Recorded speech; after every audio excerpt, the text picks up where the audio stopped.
I'm back and I'm relieved. Mind you, sanitary pad Timothy, or tampon Timothy, Lilith's Timothy, is only called that, just to put that out there, for those of you that lack understanding, because he wants to put tampons in the boys' bathrooms. That's why they call him Tampon Tim. He wants to put tampons in the boys' bathrooms in America. Verstaan jy? What's alang? That's why he's called sanitary pad Lilith's Timothy. Tim. Tampon Tim. Yeah. He's pad Tim because he wants to give boys pads. What's going on? That whole structure going down to America with sanitary tampon pad, women's paraphernalia Timothy. That whole thing going on with Harriet the Spy and sanitary tampon guy. Listen, it is bringing about the end of the world as we know it, and that's why it's relevant to me as a South African. Not because America is the most important nation in the world, but because Bible prophecy is being fulfilled right before our own eyes. And it is ideal. God is slow to anger, abounding in steadfast love, not willing that anybody should perish, but that all should come to a knowledge of him. Do you understand what I'm saying? That's our Messiah. He's not willing that people should perish, but he wants people to get regenerated. So if at all the coming of the Son of Man can be delayed, it's ideal not so much for us because we want him here. Come quickly, God. Come quickly. Right now. But it's ideal for you. Wicked conglomerate. John 3:16. For God so loved the world that he gave his only begotten Son, that whomsoever shall believeth upon him will not perish but have everlasting life. Okay? It's for your sake that he delays. It is for your sake that we are writhing, wondering when is this going to end exactly. It's for your sake. Therefore, if it is God's passions to be patient on your behalf, with a day being as 1,000 years and 1,000 years as a day, he will necessarily lend it over to be our passions too, even though we really want to just get out of here already. Do you understand what I'm saying? So I am here to highlight to you that you cannot afford for Tampon Tim and the camel Harriet the Spy to you can't support them or be indifferent where they are concerned, because the crash and the burn of the United States is the consumption by the European nations and the United Nations of America as a country that then is going to usher on the world scene the revived Roman Empire of which is going to give birth to the Antichrist of which is going to say, thank you for giving me sanitary pad Tim. He can move out the way now, because I'm running the show. And then absolute power is going to corrupt absolutely. Then he's going to say, take my mark, or don't buy, don't sell, don't eat, don't drink, don't sit, don't stand, don't wink, don't do anything. Don't do your hair unless I say so. That is the Antichrist system that's coming. And that's why you are foolish and naive to try and assassinate Donald Trump. He is standing in the way of sanitary pad Timothy and Harriet the Spy, doing whatever they want to do in giving America over to the beast system. It's not about the US. It's about what it means for the US to fall apart. It's not about the US in and of itself. It's about what the falling apart of the US means. And that's why it's important for us to vote or vie or root for Trump. That's why we must root for Trump. Because rooting for Trump and him succeeding is to delay, as it is God's will for that delay too, is to delay the end of the world. Do you understand? The Lord is slow to anger, abounding in steadfast love. Donald Trump is going to resist with all the fever in his bones. America as a country, you see, with Trump, it's not so much about evangelism. He's not saved. He's not apostolic in his mindset. He's not trying to convert the world to Christ. He's not a born-again man. Trump is like Pharaoh to Joseph or Cyrus. Trump is a means to the Christian end. Trump is like a refrigerator on meat. The meat is putrefying. The meat is going to rot on the kitchen counter unless you put it in a deep freezer. But if you put meat in a deep freezer for 2, 3, 4, 5, 6, 7 years, it'll eventually rot, just at a much slower rate. He is a refrigerator. And that refrigerator is important for no other reason than the fact that you need that refrigerator to work. Because absent of it working, you will rot much faster than is absolutely necessary. And when things are rotten, they get thrown away in a dustbin. They get incinerated. They get put in Gehenna. They go to a place where the worm dieth not, and in that place there is weeping and gnashing of teeth for all of eternity, and the smoke of your torment will rise up forever, and there will be no rest for you day and night. That's what happens when the fridge is absent. You need a leader in the US that is going to simmer down the hostilities that the US has with Russia, with China, And that's also going to simmer down the US's insistence upon handing its sovereignty over to the elite, the global system. A sitting president that is going to antagonize the insistence upon America losing its sovereignty. That which Americans don't even realize themselves they need. They love their country. It's our superpower. Ooh, a tough love. Like Beyonce singing, a tough love, superpower. Yeah, not Beyonce, what then? If she had knowledge, my people perish for a lack of knowledge. And because they have not loved knowledge, God is going to cut them off from the land. He's going to withhold from them the inheritance of being priests. Beyonce doesn't have knowledge. She and her Jay-Z, they don't understand what they're standing for. They don't know what they're supporting in these streets. All these celebrities that are out just standing with the left agenda, all that, not Tyler, who's this, Taylor Swift. All that Taylor Swift, the witch, is thinking is, oh, I love the gay people, and they need life, and they need rest, and they just are so, like, leave them alone, they're more people. That's what she's thinking. She thinks she's on the right side of history, but if she knew that her country is going to lose its sovereignty to the people who stand with that agenda, she would fast and furious vote for Trump. I kid you not right now. If Americans had biblical knowledge, if they had understanding as to the ramifications of their proliferation of wickedness, if they understood what it meant, if they knew that they would end up being, give me a country that used to be strong, that used to be Ipova, a beast, and now it's just Kisono, hey? Like, can't nobody see or tell that it used to be a powerhouse once. I'm trying to fight Persia, thank you, son. Persia, Babylon. Right? Not Babylon, but Persia, just Persia. Let's stick to a Middle Eastern country, or even Egypt. Egypt, thank you. Egypt is the best one. A country that used to be a global superpower, like a leader, a world prominent, prolific beast. And now today, it's just kind of scraping by, eh? Yeah. Egyptians would love to return to the days of the Pharaoh of Joseph, when they were the most powerful country on earth. Iranians would love to return to the days of, Xerxes. King Artaxerxes, however it is that you pronounce it, Artaxerxes. Nice. They would love to return to the days of Xerxes, because the country was an empire at the time, a superpower. Babylon would love to be revived, brought back and developed from death. But right now it's a heap of radiation poisoning. Do you understand what I'm saying? Go and ask people that live in countries that used to be prolific once upon a time. They were important. I was gonna say Rome, but Rome is not so entirely decimated in its strength and its girth that it's looking all sappy and sorry now. I'm speaking about countries that were once first world and now they're third world. Y'all know how it is to be a citizen in that country. You can't even imagine the day, the season, the era when your country was the most beloved in the world, the most feared. Yeah. That's what happens when empires ride the Ottoman Empire. Yeah. Now today, it's like, what's going on? Hey? Yeah. You got your Erdogan here, Recep, as you're always just trying to scrape out the eyeballs of Israel. It's all he can do with his little meager voice as a member of NATO that's insincere. But there was a time when they were like out here in these streets killing it. The citizens of that land would love to return to a time, Greece as well, right? To a time when they were the baddest in the game, where everybody was out here filling them and nobody else. Well, I mean, the US is 5 seconds away from being the Ottoman Empire, 5 seconds away from being the Egyptian Empire, 5 seconds away from being the Grecian Empire, even the Roman Empire. They're 5 seconds away from being a country that used to be the baddest, and don't nobody think that anybody can bring them down, and then they get brought down. So everybody that contributed to the demise, the calamity that befell that land to a point of obsolescence will of course look back and regret it. They will look back and regret the things that they did to contribute to the demise of their country. What kills a country, guys? Well, what tends to finish land off? It's just so much moral turpitude. When a nation is so full. The Bible describes Babylon as full of strong drink and food. They are filled with food and pleasure. They become hedonistic. When a society becomes hedonistic, it starts to die because morality keeps a society aloft. God has the back of a moral society.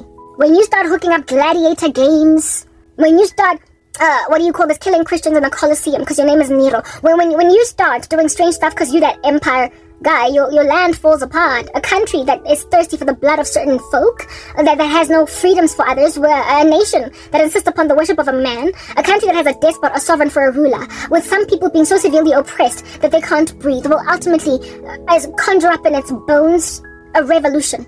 Look at France. A revolution that will ultimately destruct or topple over, decimate, like uproot the structures in question. The Bible says it this way: a kingdom divided cannot stand. A land that despotic will have enough people rising up against it until it implodes. And then Taylor Swift is gonna miss the America of seventh heaven. Seventh heaven. They're gonna miss Dawson's Creek type America, where entertainment looked like that. They're gonna miss the good old-fashioned days of up and down this road, walking the line. Ally McBeal, they are going to miss better days. They're gonna see that there are better days. I can think of better days. They're gonna thoroughly see better days out of what wasn't broken, but they try to fix it. They're naive. You think that you can help sin along, adore it, kiss it, hug it like a teddy bear, and your country not fall apart. Nations that have fallen apart have had a very predictable downward trajectory. They were full of food, a great deal of wine, lots of dancing, cheering, singing, and a hatred of morality. They were hedonistic as a society, and they stopped valuing that which founded the nation. Oftentimes, the God of that country has been ignored. The Father on high that established their land, do you understand, is now ignored. Jesus is ignored. And upon that which is rational and sober being ignored, the countries fall apart. Egypt fell apart after the slaves were freed. However, it was raised to the utmost of its potency because it was catering to the needs of the Jews, of the Hebrews. Babylon was made powerful by God because it was housing the Jews in exile. It tended to be causally connected, related to either the preservation of God's people or their judgment. Babylon was there to judge and preserve God's people. Persia, Iran, ancient Iran, preserve and judge.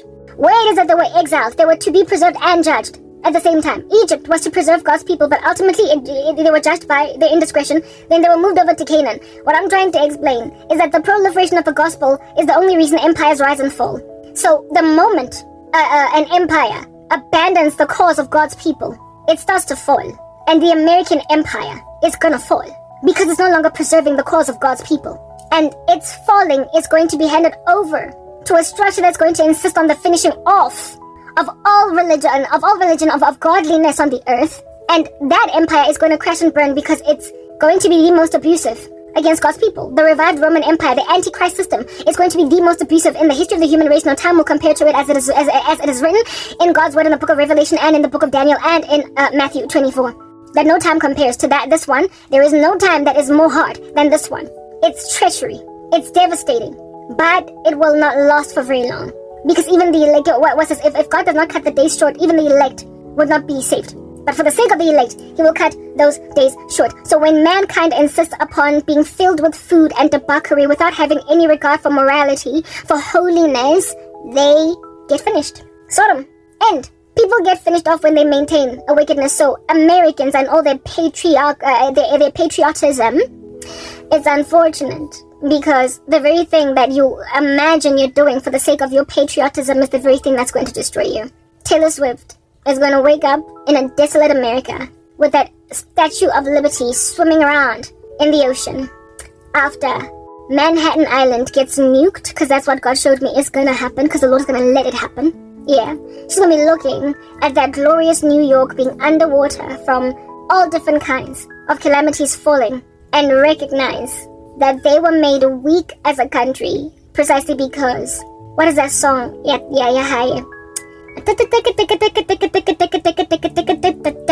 that song with all the gay people in it. Yeah, because she was busy singing all that. Because all their men were busy being made all that effeminate. Because all their kids were busy out here doing gender transformation surgeries. Because everybody was busy out here acting such a crazy fool. The Russian army got super strong. The Chinese army got super strong. Men were maintained men. Those who rejected the woke agenda were so strong in comparison to this weak, lackluster America, whose Katy Perry queen is out just singing about how it is that if you want to be a little girl as a boy, do you? Even though we need your muscle, we need you to be a man in order for our country to be strong. The moment you make our men girls, we're done for. We're done for. She's going to see at some point that it is 100% causally connected. Her insistence on letting little boys end up little girls that her country fell apart. But for now, there is a way that seems right to a man, and in the end, it leads to destruction. There is a way that seems right to a man, and in the end, it leads to destruction. The coveting of femininity by men is killing countries, entire countries. When men envy all our makeup, and when men envy all our mannerisms, when they envy our hairstyles and our dresses, what? When you spend all that much time in front of the mirror, you are flipping, aren't you? Upside down. That which we find attractive about men as women ought be maintained. Their strength, their girth, their deep voices, and their manly manhood, and the fact that they are unbothered and disinterested largely in their appearance. They don't spend 10 hours in front of the mirror. They don't get manicures and pedicures and all different kinds of weird stuff. They basically, they brush their teeth. They clothe their bodies. They put some soap in their armpits. In the right places. But they don't spend a good 10 hours thereafter, just kind of grooming and cutting stuff and getting eyebrows to look a particular way. This over-involvement of cute by men is just taxing to look at. This effeminate energy is irritating. It's annoying. That which makes a man, it's just eroding all across our societies. Men are competing with women. The way that they are so put together, it's just irritating. We are the ones that are always powdering our noses even though we've already got a wad of makeup on the face.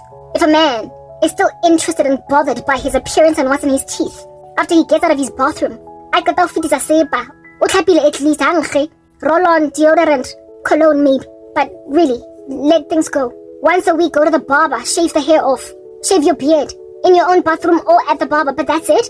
Like, if you are still powdering your nose and then taking photos on social media looking like a girl out here with a face looking like pouting, or with your eyes all sexy, with your eyes all like, half open, and you are just, what are you doing taking some men with selfies? I can't. I literally cannot deal. I can't. Like, I would, like a man that has got like 20 selfies that all look similar to each other on a social media profile. A man that out here is taking photos of him and his six-pack. I can't. Men are just supposed to be kind of like whatever concerning their appearance. They mustn't be messy and untidy indeed. Tuck your shirt in, fine, iron it. Don't go to work creased. And don't leave those Rice Krispies, that ugly hair, esa shavewang off. Do the minimum. Indeed, like I said, fitisa sepa in the right places. But I can't, like a dude, then he's out there taking a selfie with his eyes slightly closed. And then he posts that on social media. And there are women who like that. I don't get it. There are women who are out here doing hearts on it. Women who are out here literally appreciating a little girl, fronting as a boy. A feminist society full of men that are into a dude with, guys, like, the moment a guy has got, look, I don't like dreadlocks personally, but like whatever, if a guy has them, whatever, right? Do you ngamatres wako?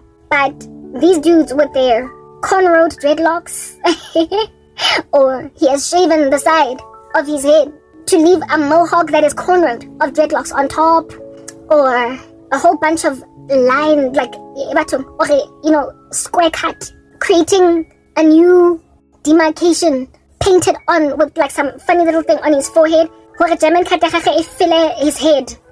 I can't. When a dude spends too much, like the cornrows, why would you want to sit in a chair for 5 hours like a woman, getting your hair did as a man? It's just problematic. It's problematic. And men don't see anything wrong with that. They thoroughly do not see anything wrong with sitting, getting a very intricate, very, like it looks like a labyrinth on his head, cornrow hairstyle. Papa went to a salon and showed this lady a photo of a labyrinth. And you sat there. Y'all know women what it's like. The cost of beauty. You know they say. In order to be beautiful, you must long suffer. The salon chair for 7 hours. People just installing singles on your head. And then a man goes and does that for dreadlocks. A man goes and does that. Like, I am properly, thoroughly sorry. I am sorry. Shave your head. Kama afro, then leave it at that. And then again. Next time you go and use the urinal in the bathroom at work, and next time you come back home and brush your teeth at night before you sleep, that's the next time you're going to be seeing your face. But a dude that is out here taking his teeth through a teaspoon. Yes, like it, but I can't. And when I open social media, there are so many of them like that. So many. I mean, a society like that, what in the world does your military look like? What does your army look like? When your men are out here brushing their teeth 5 times a day, that there are men carrying toothpicks in their man purses, and men out here thoroughly spending as much time at the salon as you as a woman, changing their hairstyle as frequently as you as a woman. Oh, I'm literally too sorry. A man that's at the barber shop 3 times because he keeps on touching up Jim and Kate like what's like Papa, I can't. Like I literally cannot deal. Kangaza, enguyadzupna, hey? Somnganga somtsumpareng. Somnganga. Like somnganga, a dude, you see. He's never like women, we are called by Christ to be modest, to cover our bodies with clothes, not to stumble some people in these streets. I mean, of course, modesty must also apply to men. Hingawing in muscle shed. What's wrong with you? And Ignaza. Yeah, bodysuit, this thing, tight, skinny jeans. Out here hugging your calves. But I used to struggle to take off my pants back in the day because I was always wearing sumpareng. Yeah. When you have to take like a good 3 minutes just to get your jeans out, like off your ankles because they're so tight. When men have got to do that to get undressed, I'm sorry. We're the ones that should struggle to get anything off or on, for that matter. Well, when a man's outfit needs you to help them zip it up, it's not for a man. I'm sorry. We're the ones that have got zips at the back that somebody must help us to put them up. We're the ones that have got outfits that have got buttons at the back. So you will out here be buttoning your dress like from the back, and then you're struggling because that women are made like that. We are the ones that adorn ourselves to a point where we have to be communicated to, rebuked in the scriptures to not focus too much on the adorning of ourselves with makeup and beautiful apparel and hair and gold and silver. We have to be told that because it is our tendency. It is a woman tendency to be out here having a dress that's got buttons at the back, that you have to be a contortionist artist just to get to them. I mean, you have to ask like 20 people at work, how can you please help button this at the back for me? Please, I couldn't do it at home. That's why I put a jacket on top of it. And I don't have anybody that I live with, so please help me button this at work. That's a woman for you. Because what better intricate extreme when you got zips on the side, eh? Zips here. Like proper. Women's outfits got zips going like that. Look wow. You have to use a hook, hanger. DIY. Innovation. Take the hook of a hanger just to zip yourself because you don't have anybody helping you along in his house. That's women's outfits. And if a man gotta get dressed like that, I'm sorry. If a man gotta go and fetch buttons at the back of his neck, what are you wearing? The only buttons a man should be struggling with are the ones here. The only ones. And the ones here. The only zips that he should be dealing with is the one down below. That's it. A man should not be zipping anything here. A man should not be zipping anything here. A man should not be zipping anything there. A man should not be asking anybody, baby, but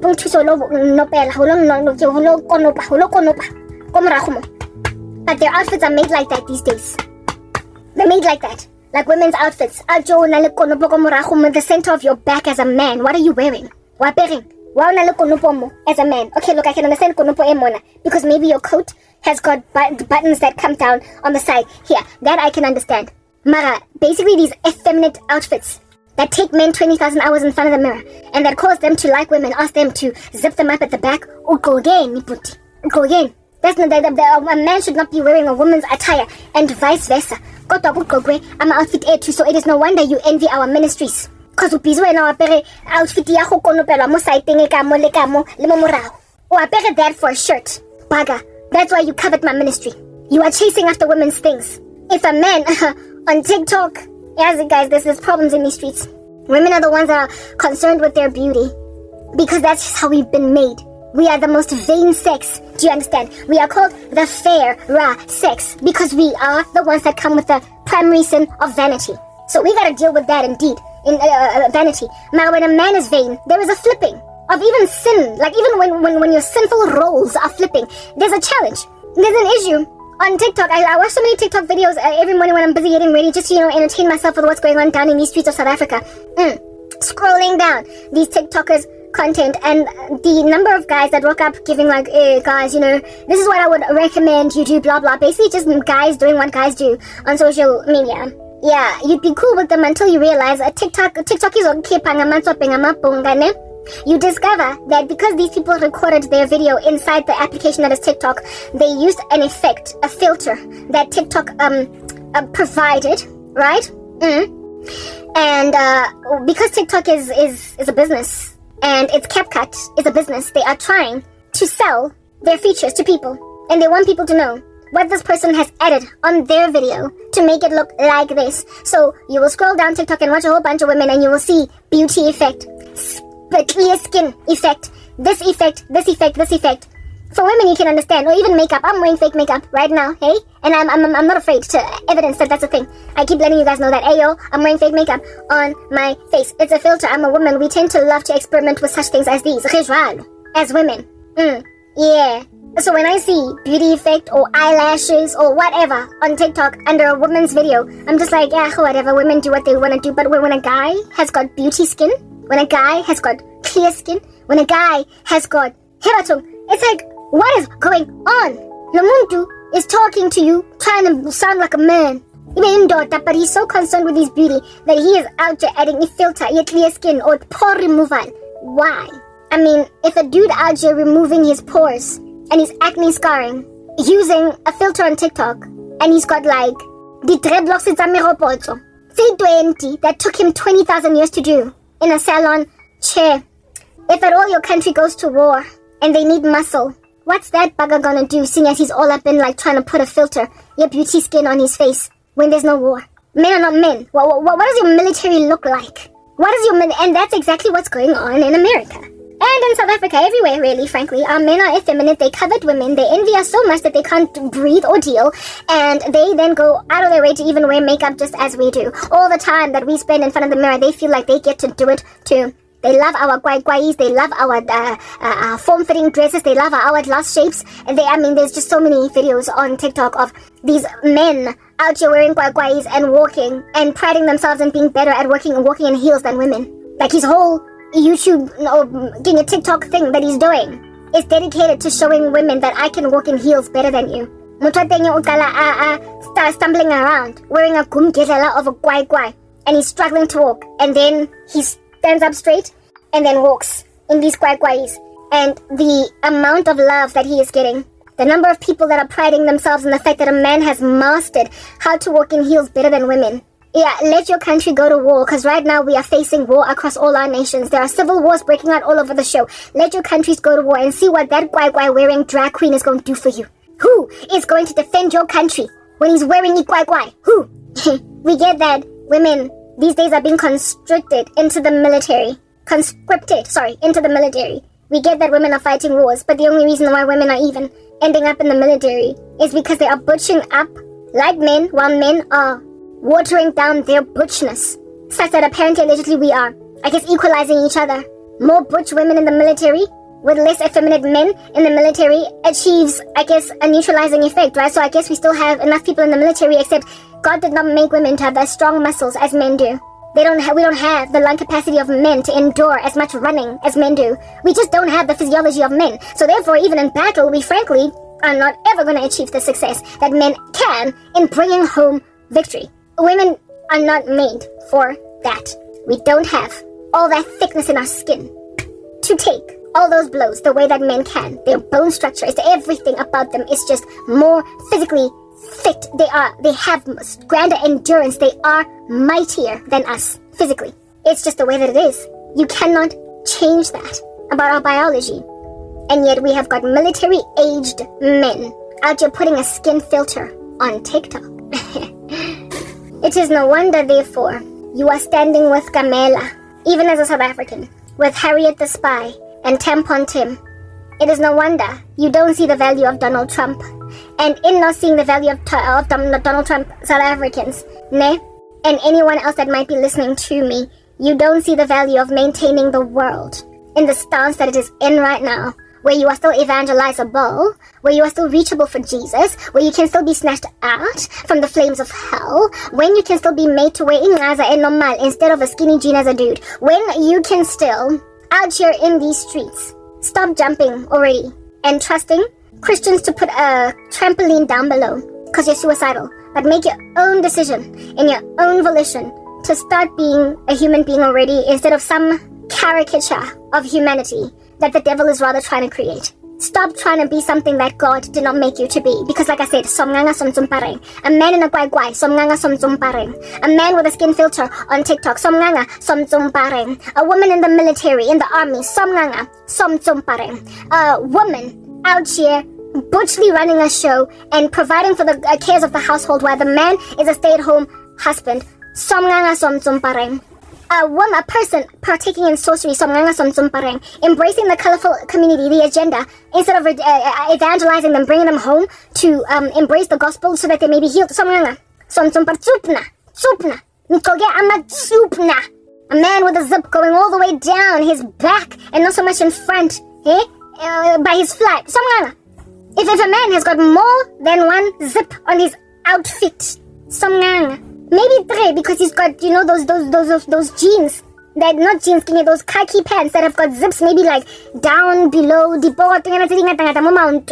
he's wearing khaki pants that are like farmer's pants or whatnot. Yeah, but if a man has got like I said, buttons down the side on an outfit, he's wearing a tsupna. If he has got a collar in gaga, like proper, looking like RuPaul, some tsumpareng. If he's got his edges lain, some tsumpareng. If he's carrying a toothbrush so that he can keep on brushing down his brows and calling himself straight, tsumpi, tsumparais. Lo muntu koge is it tight le bogati yake. If at all you can see potrisi and yako through it bogati yakona, some tsumpareng. Because you should not be wearing jeans that tight. No man should be wearing jeans that tight. You should not be able to see the potteries of your man through jeans. You very potentially might be able to see that he's got thick thighs, no matter what jean he's wearing. Because people are thicker than kotlase. Mara the moment bogete mona how it draw potteries ya high. Somngang. No pun intended there. Somngang langkutla. Kitsupna. And you women that are taking on the roles of men, likense di outi. Telling yourselves as well, Uguti, who run the world, girls, somnganga sompareng. La perdi somnganga, satanic, that's tight, it's a cons. He is not comfortable. You will never ever be at peace until you embrace your God-given, thingamabobby that you're in. Whatever it is that is the demarcation that God has given you to dwell in, you will never be at ease, but I need to show you are stubborn. You are telling yourself, I'm going to do what I want to do. As a girl, I'm going to dress like a boy. And as a boy, I'm going to dress like a girl. And as a dude, I'm going to have a filter on TikTok that has eyelashes on it. Okay. And then see what you're going to do when your country gets thrown into so much disarray. Because now the restrainer has been removed. And your neighboring country is out here infiltrating your borders, wreaking havoc, raping your women, and now you gotta stand up and be a man. Or the other guy from the other country, or are you not gonna run just like all the women are running from the rapists? Is that not what gay men do? When women are running and screaming, they also run and scream, don't they?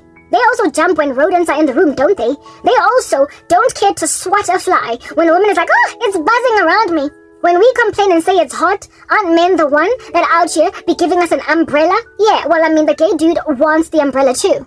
So, when you're also running from the threat and the women have no safety, it means that everybody in your country are laying destitute. They're at the mercy of any threat that comes from the outside. And a country that is woke like that is therefore at a military disadvantage. And America is a global superpower that has got a weak military now because it's woke. It's got trans soldiers. It is out here ransacking its own patriotism by embracing things that do away with the fabric of American society. And then they say Donald Trump is the tenement of, they're calling him Hitler-esque, hey? They say that he's like Hitler. They're calling him a fascist and a despot because of wanting to maintain good old-fashioned American values. Yeah, if you're gonna call somebody Hitler, somebody's going to imagine just like Hitler that he needs to be assassinated. But you see, that's the thing about the last days. Things are upside down. Good is called evil and evil is called good. Before Donald Trump ran for presidency, before he became a politician, he was never accused of racism at all. If anything, he was beloved during the days of The Apprentice. Remember, you're fired. Remember that time? Everybody loved Trump then. But then he decides to run for presidency and restore good old-fashioned American values, and then only he is a racist, especially considering he fell within the right wing of the American political landscape. He chose to be a conservative, and because he's a conservative, he is considered a racist, because apparently all conservative ideals are colonialist in their core, and so therefore full of a lot of oppression and fascism, and so therefore ought to be completely written off, without human beings taking into consideration that really throwing out the baby with the bathwater is not going to do anything for you. Nobody is perfect comprehensively. No structure that has brought anything on board for a country has ever been comprehensively righteous. Do you understand? But that which is holy, we hold on to it, and that which is worthless, we throw away. It is written in God's word in Philippians 4 verse Philippians 4 verse 6 to 7, 8. Philippians 4 verse 8. That whatever is pure, whatever is just, whatever is lovely, whatever is excellent, whatever is commendable, if there be any excellence, think on these things. If something is good, you can hold on to it, but then throw everything else away. Presently in this era, we lack perfection. So therefore, men and women of old that have brought forth structures, that have healed lands, have tended to have flaws in them, like the gospel being given to many Africans through slavery. You cannot throw away the gospel with the bathwater of slavery. When you don't know how to differentiate between what you keep and what you throw away, you will literally throw everything away. So while I don't deny that much of systematic oppression in the US that is historical did come from the right side, from the right wing, the very bottom line is this. There are principles that were spurred from that side of life that kept America in the neat bunch that it is now today. That accent of holding on to them because you want to throw away the baby with the bathwater. Ain't nobody out in these streets going to be good peoples. Philippians 4 from verse 8, it is written, finally, brothers, whatever is true, whatever is honorable, whatever is just, whatever is pure, whatever is lovely, whatever is commendable, if there is any excellence, if there is anything worthy of praise, think about these things. So if something is praiseworthy, excellent, worthy, blah, blah, all that jazz, think on it, and whatever portion of it might have been moldy, cut off the moldy bit and keep the healthy bread. Humanity, we are in dire need of doing that for a practice. We gotta keep what is good and throw away what is wicked. So, indeed, conservative ideals do go back to systematic oppression. We will not lie about that. But they were not wrong about the Bible. They were not wrong about the gospel. They were not wrong about Christ being the only way, the truth, and the life. They were not wrong about homosexuality being wrong. They were not wrong about men being men and women being women. They were not wrong about a lot. Throw away the bathwater. Keep the baby. But Donald Trump, if he was a black man conservative, he would have been called an Uncle Tom, just like they did with, who is this? Okie, what Gifted Hands? Who's that dude in the movie Gifted Hands, that doctor? Yeah, you get my point, the black man. He's called an Uncle Tom because he's a conservative. Just like many black people are called an Uncle Tom because they are conservatives. In the US, you will call people coconuts, Oreos, whatever, because they hold fast to certain things that are not broken. However, in holding on to a loose moral society that's just falling apart, you literally bring about the end of the world, the apocalypse as we know it. Why did I close that portion, that part in the book of Daniel where I was at? I want you to understand that me losing everything, me not having a job, and me being resisted like this is as a result of fulfilled Bible prophecy that is being fulfilled because people are evil, but that God is slow to anger and abounding in steadfast love enough to basically delay even my deliverance. I'm in a knot, a bunch, a tight one, quite a squeezy one, very uncomfortably. I am not happy with my life. I would love to go home yesterday, and I keep on being maintained in poverty, and it's just really super uncomfortable. And I keep looking at God on some free me, please, like this sucks. But that is the thing about a patient God that is slow to anger and abounding in steadfast love. He will disquiet for a minute longer, extra. His saints that are writhing for your sake. Is that not benevolence? For the Lord to allow those who have adored him feverishly to be uncomfortable for that much slightly longer, that you might wake up and smell the incredibly smelly coffee in the room. Do you not see that God is unhappy with the corset around my waist, how tight it is, and how much I am struggling to inhale and exhale? I am 5 seconds away from asphyxiating And yet the Lord knows just how much oxygen remains in my lungs before I cease to be.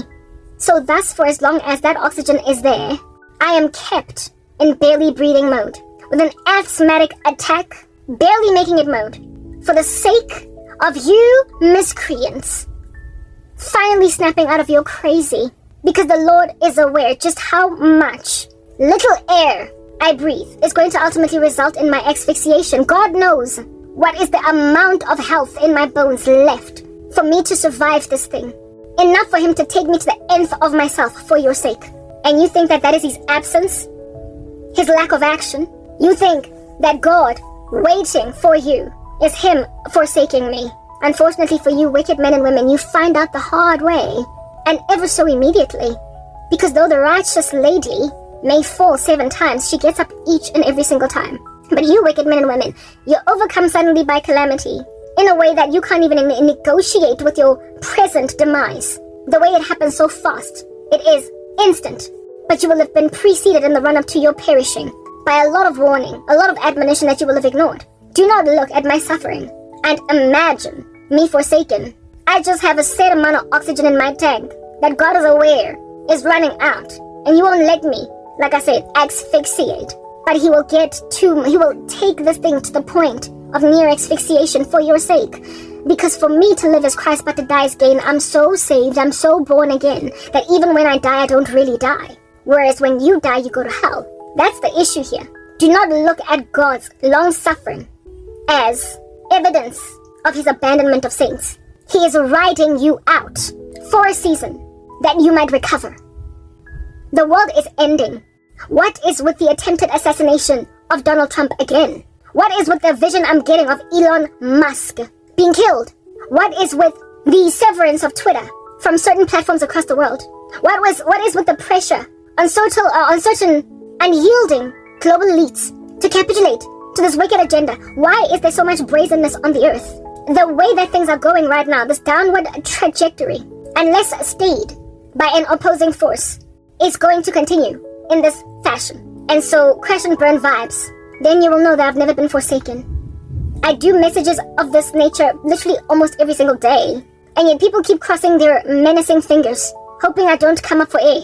At your own peril. Because I've got just enough air until such time that the Lord is like, okay, God, I was out of oxygen now, so I guess you're done for. On the day when I rise, that's when you're finished, okay? I fall 7 times and I get up each time. But the wicked are suddenly overcome by calamity. But you're wearing your tsupna. You're rocking your somnganga som tsumperang. That's you in these streets. But crack all up in everybody's face. You're uncomfortable. You're sitting with strategy. And yet you think I'm the one here that's in danger. I've just got enough oxygen and it's uncomfortable. I would much rather have abundance. I would. Is that basic? I want freedom. I want stability, financial security. I want to have assurance that tomorrow I'm going to be good. You know what I'm saying? But God says, don't worry about tomorrow, for tomorrow will worry about itself. Seek ye first the kingdom and its righteousness, and everything else will be added to you. Gather for yourself treasures in heaven, where moth and rust do not destroy, and thieves do not come in and steal. So, I work for today's currency. Today has enough troubles on its own to worry about tomorrow. It's hard not to worry about tomorrow when I'm such a planner. All I can do is store up barnyards to make sure I've been made to live hand-to-mouth currency. I've been made to encourage myself on the daily. I've been made to survive death spells one day at a time. It's not easy to live so piecemeal. It's rough. Do you understand? I would much rather have the opulence of certainty as to what's going to happen in 2 weeks. But I don't. I have just enough for the day. And that is what imagines you, causes you to enter into Think Boulevard about the fact that I'm forsaken by a holy God that has kept me alive as at today and will likely do it again tomorrow and the next day if he doesn't rapture us. That is the issue. I survive suicide curses every single day, one day at a time. I survive moneylessness, unemployment, one day at a time. I survive infirmity on the part of the thoughts of men, one day at a time. I survive incendiary petitions against my person, to fornicate, to let go, to give up on God, to apostatize literally a day at a time. A day at a time. And it is that hand-to-mouth lifestyle that I am living that is making you think I'm forsaken. When the scriptures make it clear that you take up your cross every single day deny your flesh every single day, and you follow Christ. It is not a weekly feat or a fortnightly feat. It is a daily feat, and I keep doing that in front of you, do I not? And yet you don't gauge me as a person living a godly life, a living epistle before you all that ought to be emulated the example of. If I'm following Christ, you ought then follow my example. You don't see me as a worthwhile pursuit because you've got barnyards for days. You have stored for yourselves vats of flour, wheat, animals out here bleating in your little kraals. You have got livestock for days, but tomorrow there will be a tsunami, and they will all be dead, and you'll be left with nothing, oh foolish man. Why not gather for yourself treasures in heaven where moth and rust do not destroy, thieves do not come in and steal, fires do not burn down your barns and your animals? And you think that the person that has got wealth stored up in the sky is in danger? I'm in danger for real. That menacing statue of Nebuchadnezzar in the book of Daniel. We see it outside of the United Nations in America there. America of which is on its way out since they keep on trying to kill Trump. Trump of which is not America's savior, but God's chock-a-block to the demise of America. Y'all need to understand that that's how God works through human beings, right? You keep trying to kill the guy and one day you might succeed. But I would venture to say that God will save Trump by taking the body of Christ out, so the guy can get born again, and thus rewarded for having the backs of Christians during the time when they were still in these streets. You don't know what you are doing. However, in all of your pomp, fever, and arrogance, you continue anyway. And I am here to alert you to the fact that this is not going to end well. Daniel 7, it is written. Let me sit a little bit more comfortably, that I might not pass away, seeing as you insist I pass away from blood circulation loss. This filter must just stay. I'm a girl, I get to have one. Daniel's vision of the 4 beasts, Daniel 7, it is written, so you can understand that this beast is chilling outside of the United Nations in America. Yo, you've been warned. In the first year of Belshazzar, king of Babylon, Daniel saw a dream and visions of his head as he lay in his bed. Then he wrote down the dream and told the sum of the matter. Daniel declared, I saw in my vision by night, and behold, the 4 winds of heaven were sitting up the great sea, and 4 great beasts came up out of the sea, different from one another. The first was like a lion with eagle's wings. Please go Google statue outside of United Nations. That was gifted them by, what is that country? Was it Pakistan or something? Indiangas. They gifted the United Nations that menacing, heinous statue. And it looks like this beast. And you think this here is not prophetic? Guys. Okay. The first was like a lion and had eagle's wings. Then as I looked, its wings were plucked off, and it was lifted from the ground and made to stand on 2 feet like a man. And the mind of a man was given it. And behold, another beast. A second one, like a bear. It was raised up on one side. It had 3 ribs in its mouth between its teeth, and it was told, arise and devour much flesh. Russia much. So essentially that statue chilling outside of the United Nations is where? It's in America. And here is a beast being told, devour much flesh. So basically, the second beast is told to eat America. Why would Russia eat America? They would only eat it if they can. If it has so lost its mind and its wits, if its leadership is not trying to negotiate with him, it will be devoured. So when Trump goes out the window, so too does a relationship with Russia go out the window. We all know how things fell apart. If anything, October 7 would not have happened if Trump was in office. Not only that's in Israel, right? But the pulling out of Afghanistan, haphazardly, just like that, by Biden, that wouldn't have happened if Trump was in office. The comprehensive disrespect of America by the Middle East would not have happened if Trump was in office. Because Trump had like these relations with Putin that were self-preserving for his country. He also had relations with Pingy, right? Pingy alongside Unyi. Like Xi Jinping and Kim Jong-un, he had diplomatic relations with these countries in a way that kept America, long story short, kind of like, in good waters with China, North Korea, and Russia. Then Trump leaves office, and Biden has no regard to maintain these diplomatic relations.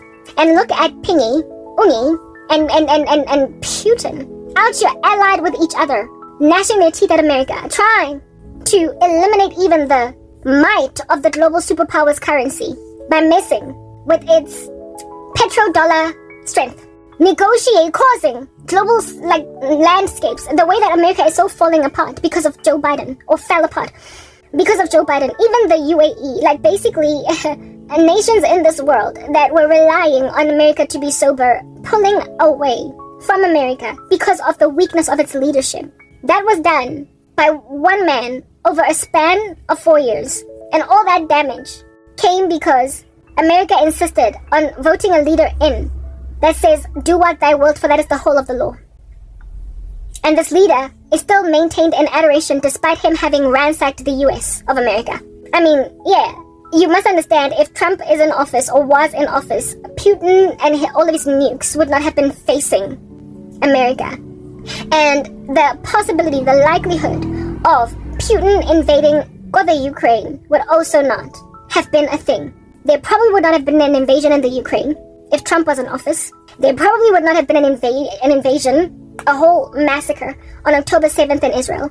There probably would not be this powder keg that's busy brewing with the United States of America being all flaccid and namby-pamby concerning its response to Israel's retaliation against its enemies about it. There would not be as much of a feverish war in the Middle East if Trump was in office. Y'all need to understand, Trump is not Jesus, he's not the Messiah, but God has a thing about using mere mortals to delay stuff. Like I said, he's a refrigerator. He is God's refrigerator. His policies are not adored. He is resented by the devil because he is delaying what is inevitable. Donald Trump is the fridge, and y'all be out there trying to make it malfunction so that the meat that you are as a global citizenship will putrefy. God will always put structures in place that are restraining the spread of evil. But if you insist on maintaining your evil, he's gonna give you what you want. He's gonna give you your Biden.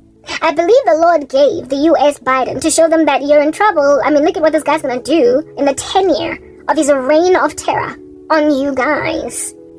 Biden was so whack that even some of the left were like, look, I'm not necessarily Biden's big fan, but over my dead body before I will vote for Trump. That over there is a stubborn spirit. We have reporters of news networks that are leftist who are like, it's not so much like, what's this, I would vote for Biden only because I don't want to vote for Trump. When that's your reason, when you vote for Biden just because you don't want to vote for Trump, but you don't vote for Biden because you believe in Biden, your country's done for. You're stubborn. You're recalcitrant. You're stubborn. That's the way that the American population responded to Biden's reign of insanity. They said he's better than Trump for no other reason than the fact that Biden's presidency was a do what thy wilt, for that is the whole of the law type presidency. That's what it was. That's what it was.